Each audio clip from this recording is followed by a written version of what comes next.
데살로니가전서 5장 18절 한 절 말씀 제가 봉독해 올리겠습니다. 범사에 감사하라. 이는 그리스도 예수 안에서 너희를 향하신 하나님의 뜻이니라. 아멘. 할렐루야. 오늘 감사절을 맞아서 우리 하나님께 모든 영광과 감사와 경배를 올려드리는 복된 날이 되시기를 축복합니다. 어렵고 힘든 한 해였지만 그럼에도 우리가 하나님의 은혜 가운데서 크신 은혜와 사랑을 경험하였고, 또 우리가 그 은혜를 기억함으로 감사함으로 이 예배를 통해 주님께 경배할 수 있음이 우리에게 또한 감사인 제목인 줄 믿습니다. 감사한 절기를 맞아 우리가 받은 은혜를 기억하고 또한 기념하며 영광 올려야 할 것입니다. 유대인들의 3대 절기 중 하나인 수장절이 이 구약에서의 추수감사절로 우리가 볼 수 있는데, 그 수장절은 추수가 끝난 뒤 갖게 되는 감사절의 성격을 지니는 가운데 모든 이스라엘 사람들이 예루살렘에 모여서 제사를 드리며 일주일간 광야에서 초막을 짓고 생활을 하였습니다. 조상들의 광야 생활을 기념하기 위해서였습니다. 그 기간 동안 저들은 율법을 강론하고 선조들의 경험한 광야에서의 은혜의 이야기들을 자녀들에게 가르쳐주면서 어른아이 할 것 없이 모두가 하나님의 은혜에 대한 감사를 하는 시간으로 보내었습니다. 그들은 분명히 포로된 자, 갇힌 자로 애굽에 있었던 그때의 하나님의 은혜로 우리를 이끌어 주셨고, 그 가운데 홍해를 건너게 되었음을 구름과 불기둥으로 인도하여 주신 하나님을 전하였을 것입니다. 또 하늘에서 내린 만나와 메추라기 이야기를 빠뜨리지 않았을 것이고, 쓴물을 단물로 바꾸어 주시는 그 샘물이 턱에 날친 하나님의 이야기를, 여리고성이 무너진 이야기 등을 전하였을 것입니다.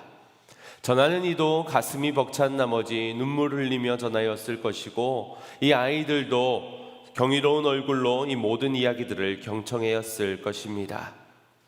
이미 한참 지난 과거의 이야기이지만 잊을 수 없는, 그리고 잊지 말아야 할, 전해야만 하는 그러한 이야기이기 때문입니다. 그래서 유대인들은 과거를 자동차 백미러로 생각을 한다고 합니다. 백미러가 무엇을 위한 거울입니까? 후방을 보기 위한 거울이지요. 그 후방을 보기 위한 거울이지만 궁극적으로는 차가 앞으로 전진해 나아가기 위해서 보는 거울이라고 할 수 있습니다. 조금 더 안전하게 잘 나갈 수 있도록 존재하는 것이 이 백미러입니다. 마찬가지로 우리의 인생 가운데서 앞을 향해, 오늘의 현재를 살아가고 내일을 향해 살아가고 있는 우리에게 있어서 반드시 인생의 과거를 되짚어보며 반추해 볼 수 있는 시간들이 있어야 한다는 겁니다. 그 중에서도 받은 은혜를 기억하고 기념하며 살아갈 때 우리가 더 나은 내일을 마주할 수 있는 것입니다. 이 추수감사절기만 되면 늘 반성하게 되는 것이, 우리에게 주님께서 원하시는 감사는 범사의 감사인데 어떻습니까? 지난 한 해를 또 돌아볼 때 감사해야 하는 것은 알고, 감사 좋은 것도 알고 있었고, 지난 추수감사절에도 범사에 감사하겠노라고 다짐하였지만 그게 잘 되지 않아서 늘 일 감사절에 감사보다 먼저 회개가 앞서지 않습니까? 원수는 물에 새기고 은혜는 돌에 새기라 하였습니다. 그러나 우리는 그 반대로 원수는 돌에 새기고 은혜를 물에 새기는 그런 생활들을 해나갈 때가 많았습니다. 서운한 일들은 왜 그렇게 잘 기억이 되어지는지, 또 받은 바 은혜들은 왜 이렇게 쉽게 잊혀지는지, 사람에게 받은 은혜는 둘째치고 태산 같은 하나님의 은혜를 잊고 살아가니 어찌 이게 문제가 아닐 수가 있겠습니까? 독일의 양심으로 불리는 신학자인 본 회포 목사님은 이런 말을 하였습니다. 저 사람이 기독교인인가 비기독교인인가를 구별하는 것은 그 사람이 감사하고 즐거운 마음으로 살아가느냐 그렇지 아니하느냐에 달려 있다라고 하였습니다. 감사가 그리스도인의 표징이라는 것이지요. 다른 사람의 평가가 아니더라도 스스로 내가 그리스도인인지를 감사하는 생활을 통하여서 우리가 알 수 있다는 것입니다. 더러는 은혜를 기억하고 감사하는 마음들이 우리에게 있을 테지만 전혀 감사를 표현하지 않고 살아갈 때도 있습니다.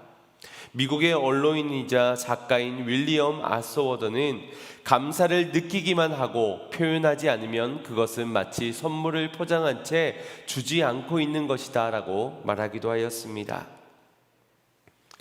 마음으로 품는 감사는 아무런 소용이 없다는 것이지요.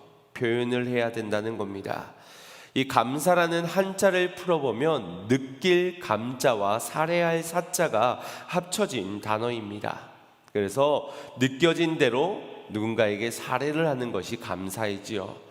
여기에서의 또 사자를 살해할 사자를 한자를 풀이를 해보면 말씀 언자와 쏠사 이 두 가지 한자가 합쳐진 단어입니다.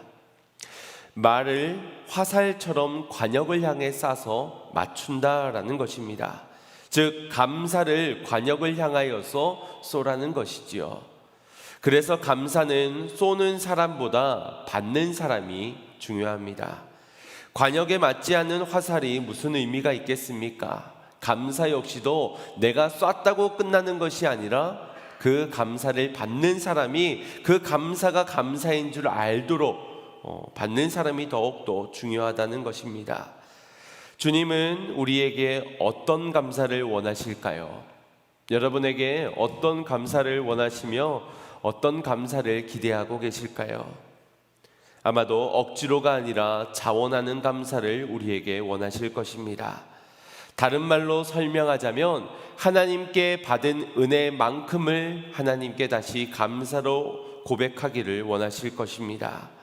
은혜가 내게 왔을 때에 감탄이 터져 나오고 기뻐 뛰며 즐거이 부르는 찬송을 주님께서 원하시고 헌신 역시도 은혜 받은 자가 은혜 입은 만큼을 헌신하기를 자원하여서 나오기를 원하실 것입니다.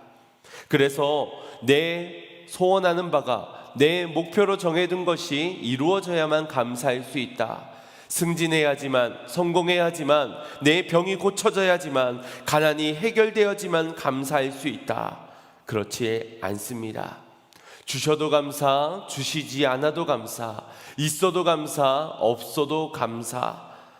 왜냐하면 범사에 감사라 하신 이가 우리가 범사에 감사할 수 있는 이미 충분한 은혜를 우리에게 허락하여 주셨기 때문입니다. 그러니 우리에게 범사의 감사를 요구하는 것이지요. 사업이 어려워도 그래도 먹고 살 수는 있으니 감사하고, 출세가 되지 못하여도 건강한 육체가 있어서 감사하고, 오늘의 기회를 놓쳐도 내일의 기회가 다시 주어질 것이기에 감사하고, 가난하여도 마음은 부자이기에 감사하고, 못 고칠 질병에 걸렸더라도 천국이 내게 있으니 감사할 수 있는 것입니다. 이처럼 주님께서는 우리에게 모든 것을 허락하여 주심을 믿으시길 바랍니다. 물론 세상이 볼 때는 미친 사람처럼 보일지도 모릅니다. 아무것도 아닌 거 가지고 아무 때나 아무 곳으로나 감사를 하는 듯 보이기 때문에 우리가 좀 덜 떨어진 사람처럼 보일 수도 있습니다. 그러나 아무 때나 아무 곳으로 아무렇게나 감사하는 것이 아니지요. 감사하라고, 예배하라고 표현할 수 있도록, 그것이 범사가 될 수 있도록 우리에게 주신 선물을 통해서 우리가 감사를 하는 것입니다. 아브라함에게 독자 이삭을 왜 주셨겠습니까? 한나라는 여인에게 사무엘이라는 아들을 왜 주셨습니까? 그들이 다른 사람들보다 불쌍해 보여서 그래서 주신 것입니까? 아니면 그들의 기도는 다른 사람들보다 더 간절했기 때문입니까? 아니면 내가 이 아들을 주시면은 내가 뭔가를 드리겠습니다 라고 협상이 성사되어서 주신 것입니까? 이 모든 것이 아닙니다. 하나님의 은혜는 어떤 조건에 의하여서 그것이 충족되었기 때문에 은혜를 주시지 않습니다. 아무런 조건 없이 주시는 것이 은혜입니다. 다만 은혜를 주신 것을 통해 다시 영광받기를 원하실 뿐입니다. 그래서 이삭을 주셨고 그래서 사무엘을 주셨습니다.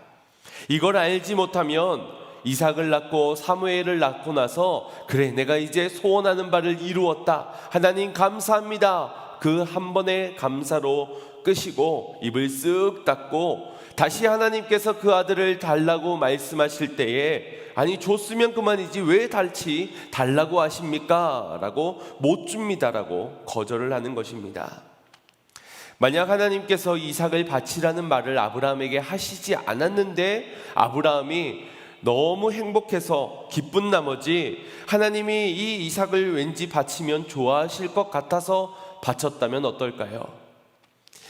이삭을 미리 드리고 그러면 나중에 3삭이나 4삭, 5삭도 주시지나 않을까라는 기대하는 마음에서 이삭을 그냥 드렸다면, 자원하는 마음이었다면 그 아들을 하나님께서 기쁘게 받으셨을까요? 아마도 아브라함은 믿음의 조상이 아니라 미치광이 살인자로 성경에 기록되어졌을 것입니다. 만약 한나가 사무엘을 하나님께서 원하시지도 않는데 내가 그 아들의 평생을 여호와께 드리겠나이다 라는 그 서원을 드렸다면 어떨까요? 아들을 주셔서 그 넘치는 기쁨을 주체하지 못해서 갓 젖된 그 아이를 엘리 제사장에게 맡겼다면 어떨까요? 그것은 그냥 육아 지옥에서 벗어나고 싶은 철없는 계모의 일이 될 것입니다. 이삭이 100배의 축복을 받고 거부가 될 수 있었던 이유는 하나님께서 원하실 때에 원하시는 것을 바쳤기 때문입니다. 사무엘이 이스라엘의 위대한 선지자로 하나님의 손에 붙들려 쓰임받을 수 있었던 것 역시도 하나님께서 원하실 때에 그를 서원하여 맡겼던 한나와 엘가나의 믿음이 있었기 때문입니다. 주님께서도 동일하게 오늘 저와 여러분에게 원하시는 감사의 모양이 있을 겁니다. 그리고 그 감사할 수 있는 모양은 이미 우리에게 주신 바 있는 은혜입니다. 아무런 조건 없이 주신 은혜, 그러나 그 은혜 앞에 반응하기를 주님은 원하고 계십니다. 주님께서 무엇을 주셨고 지금 내게 무엇을 원하시는지 깨어있는 가운데 깨달아 알고 또 드릴 수 있는 여러분들이 되시기를 축복합니다. 아브라함은 깨어 있었습니다. 그래서 이른 아침부터 이 이삭을 하나님 앞에 드리기 위해 원하시는 것을 원하실 때에 드릴 수 있도록 이른 아침부터 갈 길을 걸어갔습니다. 눈물의 기도로 사무엘을 얻은 한나는 어떻습니까? 그녀는 아들을 주시기도 전에 주신다면 그의 평생을 바치겠노라고 서원 기도를 드렸던 자입니다. 뒷일을 생각하지 않고 서원한 것이 아닙니다. 하나님께서 원하시는 것이 무엇인지를 고통 중에 울부짖고 있는 가운데 주시겠다는 약속이 이르기 전에 주님의 마음을 기도하는 중에 알았기 때문에 이 아들을 바치겠노라라고 서원을 했던 것입니다. 그래서 이후에 어떻게 되었습니까? 아브라함은 여호와 이레의 하나님을 경험하게 되었지요. 우물을 파는 곳마다 샘이 터져나오는 형통의 축복을 이삭이 받게 되었습니다. 사무엘은 민족의 영적 지도자로서 하나님께 귀히 쓰임받을 뿐만 아니라 말씀이 희귀한 그 시당 가운데서도 하나님의 말씀을 들을 수 있는 축복을 얻게 되었습니다. 사랑하는 성도 여러분, 하나님 앞에 받은 모든 은혜들을 감사함으로 드려보시기를 바랍니다. 범사에 감사드릴 수 있을 정도로 우리는 큰 은혜를 입었습니다. 그러니 받은 바 은혜를 계수하면서 주님 앞에 드리시고 맡기시기를 바랍니다. 맡겨야지만 진정한 감사가 드려질 수 있는 겁니다. 누가 아브라함이 이삭을 바칠 때 잠시 빌려준다라고 말할 수 있겠습니까? 한나가 사무엘을 바칠 때 그것은 잠시 일시적으로만 내어드린다라고 누가 그렇게 말할 수 있겠습니까? 그 두 사람 모두는 온전하게 내어 맡긴 것입니다. 감사함으로 내어드렸던 것입니다. 그래서 바치면서까지도 주님 앞에 감사한 마음을 잊지 않았던 것이지요. 출애굽기 2장을 보면 요게벳이 이 애굽의 군사들의 칼을 피하여서 사랑하는 아들 모세를 숨겨서 기르게 됩니다. 그러나 더 이상은 숨길 수 없을 때가 이르자 이 요게벳은 갈대 상자에 아이를 넣어 나일 강가에 띄우게 됩니다. 애굽의 군사들의 칼로부터 아이를 지키기 위한 방법이었다라고 한다지만 여러분 생각해 보십시오. 애굽의 군사의 칼을 피하기 위해서 갈대 상자를 나일 강가에 띄웠다. 과연 군사들보다 갈대 상자가 더 안전하다라고 말할 수 있겠습니까? 물론 바로의 공주의 손에 건져지게 되기는 하였지만 사실 그 누구도 이 아이의 미래를 장담할 수가 없는 겁니다. 그 강가에 악어떼는 없었겠습니까? 그 속에서 어떤 짐승이 있을지도 모르고 또 어디로 아이가 흘러가게 될지 그 물살이 좀처럼 잔잔하지도 않았을 것입니다. 그럼에도 불구하고 요게벳은 이 갈대 상자에 아이를 넣어 내어 보냈습니다. 그런데 성경을 보면 이 요게벳이 이 갈대 상자를 가져다가 역청을 바르고 나무진을 칠하였다라고 기록하고 있습니다. 그리고 거기에 아이를 담게 됩니다. 여기에서의 역청은 성경에서 세 곳 등장하는데 이사야에서 한 곳과 또 하나는 우리가 잘 아는 방주, 노아의 방주에 칠하였던 것이 역청이고 그리고 이 갈대 상자에 칠한 것이 역청입니다. 하나님의 구원 방주에 칠하였던 역청을 갈대 상자에 칠하게 되는 겁니다. 즉 요게벳은 어떻게든 되겠지라는 무모하게 나일강의 갈대 상자를 띄운 것이 아니라 하나님을 신뢰함으로 하나님의 구원의 계획 속에 하나님의 그 손에 이 아이를 맡겨드립니다 라고 나일강가에 띄웠던 것입니다. 하나님의 손에 맡길 때 하나님의 역사가 일어나게 되고 비로소 진정한 감사가 되어질 수 있는 것입니다. 내 노력, 내 수고, 내 자랑이 담겨져 있는 속에서는 하나님도 감사를 받아야 하지만 나의 몫도 있는 것입니다. 그러나 하나님께 모든 걸 내어 맡겼을 때 비로소 진정한 감사를 하나님께만 드릴 수 있는 것이지요. 주님께서 우리에게 주신 것, 그것을 감사함으로 주님께 전적으로 맡겨보시길 바랍니다. 어느 정도 나중을 기약하면서 그것이 일부분으로 끝나져 버리는 것이 아니라 우리의 전부도죠. 믿음마저도 진짜가 아닌 것이 되어져 버리는 겁니다. 주의 일을 감당함에 있어서도 내가 붙잡고 내가 하려고 애쓰지 마십시오. 하나님의 손에 맡겨야 합니다. 그래야 어떤 결과가 나든 어떤 과정이 있든 그 속에서 하나님의 손에서 선하게 이루어 가실 것이니 진정한 감사가 고백되어지지 않겠습니까? 비로소 하나님이 영광 받으신다라는 것입니다. 디모데전서 4장 4절 말씀을 합독해 보겠습니다. 시작.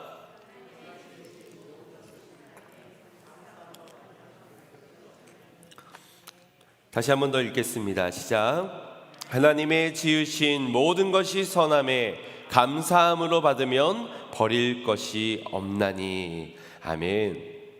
지으신 모든 것이 선함에 우리가 감사하는 마음으로 감사하는 태도로 받으면 어느 것 하나 버릴 것이 없다라는 것입니다. 이것은 지은 것이 선하다고 믿는 것 때문이 아니라 하나님이 선함을 믿기 때문에 그분의 손에서 지어진 모든 것들이 선한 것입니다. 그러니 우리는 하나님을 신뢰하기 때문에 그의 지어진 모든 것마저도 신뢰하는 것이고 그래서 감사함으로 받을 수 있고 버릴 것이 없다라고 말씀하시는 겁니다. 물론 우리의 마음 한켠에는 날 힘들게 하는 그 문제들, 그것들을 버리고 싶은 마음이 있을 겁니다. 그것 때문에 내 인생이 초라해지고 그것 때문에 내 인생이 실패인 것처럼 여겨지기 때문에 도망가고 싶고 손절하고 싶은 것들이 있을 겁니다. 그러나 하나님을 신뢰하신다면 감사함으로 받으시길 바랍니다. 왜냐하면 실수로 내게 온 것이 아니기 때문입니다. 주님은 실수하지 않으시는 분이십니다. 어느 것 하나 하나님의 뜻 밖에서 일어나는 일들이 있겠습니까? 모든 것이 하나님의 선하신 그 뜻 안에서 이루어지고 있는 것입니다. 우리가 비록 알지 못하지만 이해되진 않겠지만 주님은 완전하시고 합력하여 선을 이루어가는 분이시니 모든 것이 선함에 감사함으로 받으면 전혀 버릴 것이 없음을 믿으시길 바랍니다.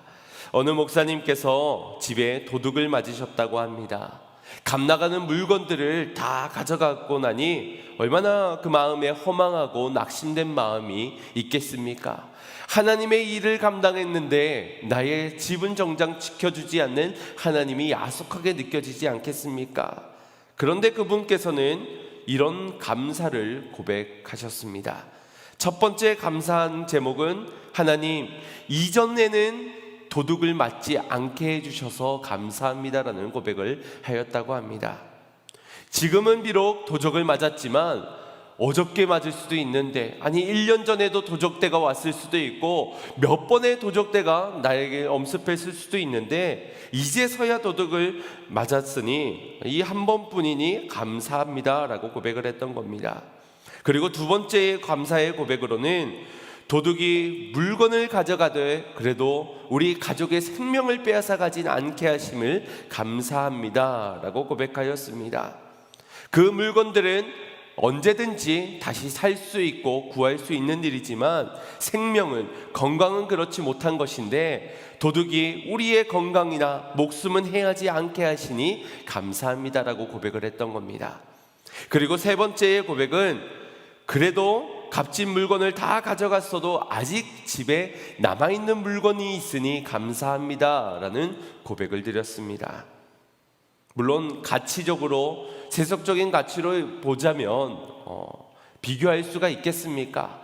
수백 가지를 가져와야 그 한 가지를 바꿀 수 있을까 말까 한데 어찌 그것이 비교가 되겠습니까? 그럼에도 남아있는 것이 있으니 그 남아있는 것으로 감사를 할 수 있다라는 것입니다. 그리고 마지막으로 그 목사님께서 감사의 고백을 했던 고백은 제가 도둑이 되지 않고 목사 되게 해주셔서 감사합니다라는 고백을 드렸다고 합니다. 내가 도둑이 될 수도 있었을 텐데, 내가 세상 가운데 세석을 탐하고 남의 것을 욕심내어서 그래서 거짓장이로 도둑으로 속이는 자로 빼앗는 자로 살아갈 수도 있었지만 하나님의 은혜 가운데 나를 목사되게, 빼앗는 자가 아니라 차라리 잃어버리는 자가 되게 하시니 그럼에도 더 귀한 가치를 위하여서 생명 살리는 일에 힘쓰게 하여 주시니 감사합니다라는 고백을 드린 겁니다. 이것이 도둑을 당한 도둑을 맞으신 목사님의 고백입니다. 이것이 바로 버릴 것이 하나 없는 모습 아니겠습니까? 물론 여러분들은 이 목사님보다 더한 어려움을 만났을 수 있습니다. 그 도적 정도면 다행이지라고 말하며 여러분들의 더 어렵고 힘든 형편을 하소연하시는 분들도 계실 수 있을 겁니다. 그래도 우리에겐 감사할 수 있는 이유가 있습니다. 이전까지는 그래도 이와 같은 고난이 없었기 때문에 감사할 수 있고, 그 고난 중에도 내 생명이 붙어 있음에 감사할 수 있는 것이고, 그리고 빼앗긴 것보다, 잃어버린 것보다 그래도 남아있는 것이 내게 있으니 감사하게 되는 것이고, 무엇보다도 죄의 종노릇하여 사단의 자녀로 살아갔던 우리의 인생이 하나님의 자녀로 성도로 살게 하시니 감사하는 제목이 되지 않겠습니까? 감사가 회복되어지시기를 바랍니다. 주님은 선하십니다. 모든 것이 선하게 지음받았으니 감사함으로 받았을 때는 버릴 것이 없는 겁니다. 결국 나를 조금도 부족함이 없이 구비함이 없이 온전케 하시는 그 놀라운 선하신 계획 하에 조금도 오차 없이 실수가 없이 주님은 우리를 만져가고 계시는 것입니다. 그러니 그 주님을 바라보며 범사를 감사하는 성도님들 되시기를 바랍니다. 우리 하나님은 스스로 완벽하신 분이시고 어떤 것도 부족한 것이 없으신 분이시지요. 우리가 찬양하고 감사하지 않더라도 주님은 그 부족함이 없으신 분이십니다. 그럼에도 왜 우리에게 감사하라고 말씀하시는 걸까요? 왜 하루하루를 위태롭게 힘겹고 살아가고 있는 우리에게 꼭 감사를 받으셔야만 되겠고, 왜 어려움 중에 있는 우리에게 물질로 몸으로 헌신하며 고백으로 감사하라고 명령까지 하실까요? 우리가 감사한다고 해서 하나님에게 있어 무언가가 더 채워지거나 달라지는 것이 없는데도 말입니다. 그럼에도 하나님께서 우리에게 감사를 원하시는 이유는 그분의 기쁨을 위해서입니다. 더 분명히 말하자면 감사를 통해서 우리와의 관계가 더 깊어지고 그것을 통해서 기쁨을 얻길 원하시는 것입니다. 한번 생각해 보십시오. 내가 누군가에게 감사하려고 할 때는 뭐가 감사한지 그 제목을 생각해 봐야 되겠지요. 그 사람이 뭐가 감사한지, 내가 그 사람에게 어떤 도움을 받았는지, 어떤 선물을 받았는지, 그 사람이 나에게 어떤 호의를 베풀었는지를 생각하게 될 것입니다. 그 가운데는 그 사람의 마음도 엿보게 되지요. 아, 저 사람이 나를 생각하는 마음이 이런 것이구나. 나를 이렇게까지 배려하는 것을 볼 때 저 사람이 나를 참 아껴주고 있는 거구나. 이런 마음이 있었구나 라는 것을 알게 되는 겁니다. 그 마음을 알게 되어 나도 나의 마음을 감사를 담아서, 감사의 고백을 담아서 전하는 겁니다. 그렇게 마음을 받고 마음을 전했을 때에 그 사이가 돈독해지는 것이지요. 마찬가지로 우리가 하나님께 감사하려 할 때 우리는 먼저 받은 은혜를 생각하게 될 것입니다. 그리고 그 은혜가 얼마나 큰지, 그 사랑이 얼마나 위대한지를 알게 될 것이고, 나를 향한 그분의 마음을 알게 됨을 통해 우리는 하나님과의 관계가 더욱더 깊어지게 될 것입니다. 인격적인 관계를 주님께서는 원하시는 것입니다. 이것이 바로 우리를 감사하는 기계로, 찬양하는 로봇으로 만들지 않으신 이유이기도 합니다. 인격적인 존재로 자유의지를 우리에게 주시면서 주님은 은혜 앞에서 자원하는 마음으로 기뻐하는 감격 가운데서 반응하길 원하셨던 것이지요. 그를 통해서 더 친밀해지길 원하셨던 것입니다. 주님과 더 가까워지기를 원하셨던 것입니다. 그래서 신앙생활의 시작을 감사라고 말하기도 합니다. 그 신앙생활이 주님과의 사귐인 것이지요. 찬양하면서 함께 교제하고 기도하면서 함께 나누면서 주님의 우리에게 원하시는 것은 바로 이것입니다. 제가 작은 금액이지만 거의 20년 가까이 어느 단체를 후원하고 있습니다. 가난과 굶주림에 고통받는 아이들을 후원하고 있는데, 가끔 메일이나 우편물로 그 후원에 대한 감사의 편지를 받고, 또 연중 행사로 어떤 후원자의 밤이라고 해가지고 초대를 해주기도 합니다. 그리고 작은 선물도 마련해 주기도 합니다. 많은 금액이 아니기도 하여서 굳이 그렇기도 하지만, 내가 감사의 그런 마음을 받기 위해서 저분들의 선물이나 감사를 받으려고 시작한 것이 아니기 때문에 아직까지 그런 자리를 한 번도 가본 적이 없습니다. 선교연합회에서도 선교 후원에 대한 감사의 자리로 매년 초대를 하지만 여러 가지의 이유들 중에선 가지 않습니다. 그런데 저도 감사의 인사를 받고 싶은 이들이 있습니다. 바로 저희 아이들입니다. 다른 분들은 감사를 받지 않아도 그냥 넘어갈 수 있는데, 우리 아이들에게만큼은 꼭 감사의 고백을 받기를 원합니다. 그래서 뭐를 해주고 선물을 사주고도 누가 사줬게를 물어보고, 이게 얼마나 비싼 건지도 설명해주고, 이거를 아빠가 사왔다고 꼭 강조를 합니다. 엄마가 사왔다고 얘기해줘도 되는데 제가 그 마음을 받고 싶은 겁니다. 바로 아이들의 입장에서는 제가 생색내는 것으로 보일 수도 있겠지만, 제가 바라는 것은 내가 아이들을 사랑하는 이 마음, 얼마나 사랑하는지를 아이들이 알아줬으면 좋겠기 때문입니다. 그래서 내 마음을 저들이 알아주고 저들이 마음으로 감사를 표현해 주었을 때 우리의 사이가, 부모 자식 간의 사이가 더 친밀해지고 더 가까워지지 않겠습니까? 저의 바람은 그 한 가지인 것입니다. 우리가 주님의 마음이 보이지 않는 이유가 무엇이겠습니까? 그것은 이미 주님은 우리에게 마음을 주셨는데 우리가 감사함으로 받지 못하고 감사함으로 우리의 마음을 드리지 못하니 점점점 주님의 마음을 알 수가 없어지는 겁니다. 그러니 현실의 문제들을 보면서 불만불평하는 것이지요. 왜 나는 이런 문제 가운데 있는 것이고 왜 이 문제는 해결해 주지 않는 것입니까? 원망과 불평과 후회 속에서 감사가 사라져 버리는 것입니다. 어디서부터 풀어가야 할지, 어떻게 헤쳐나가야 할지 막막한 인생 가운데서 여러분 감사부터 시작하시기를 바랍니다. 받은 은혜가 분명히 있기에 그 은혜를 감사하시길 바랍니다. 그때부터 하나님의 마음을 알게 될 것이고 더 큰 감사가 드려지게 되며 하나님은 우리의 범사가 감사되어질 수 있도록 우리의 삶에 더욱더 풍성함의 은혜를 더하여 주실 줄 믿습니다. 선하신 하나님, 실수가 없으신 하나님이십니다. 나를 향하여서 부어주시는 그 은혜대로 감사로 반응하기를 원하시는 주님께서는 주님과의 진정한 사귐과 교제를 원하고 계십니다. 그분께 온전한 감사를 드려보시기를 바랍니다. 감사는 주님께 나아가는 문을 연다고 하지요. 그래서 감사함으로 그 문에 들어가서 축복의 문이 열려지게 되는 것입니다. 오늘 여러분에게 받은 은혜, 내게 있는 은혜를 기억하십시오. 오늘 나를 하나님 자녀되게 하신 은혜를 기억하시고 찬송하시기를 바랍니다. 기뻐 뛰며 주님께 은혜로 영광 올려 드리시기를 바랍니다.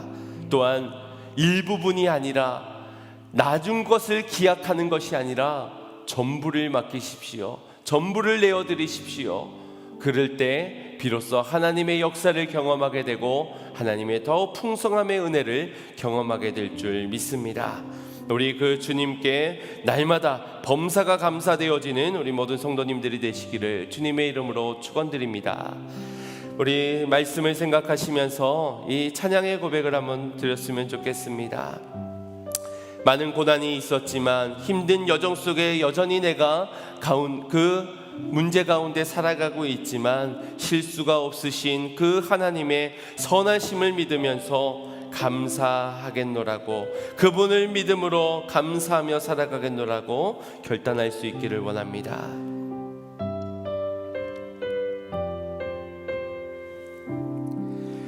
내가 겪는 이 길이 굽어도는 수가 있어도 내 심장이 울렁이고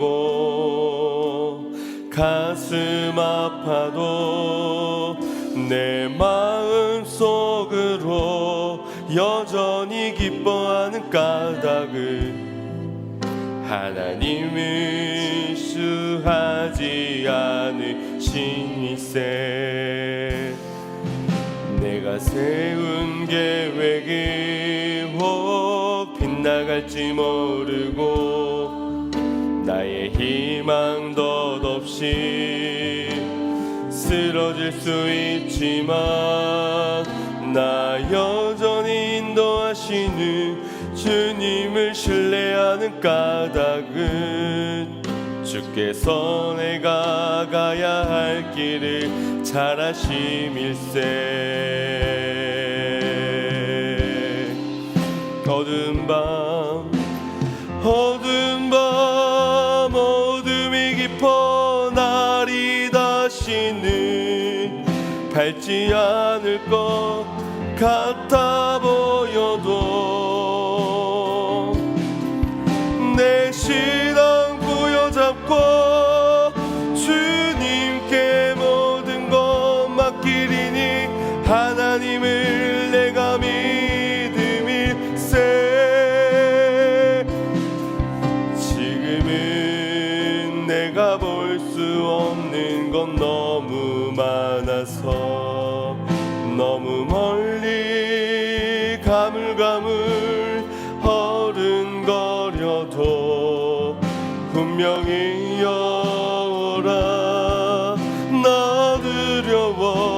아니하리.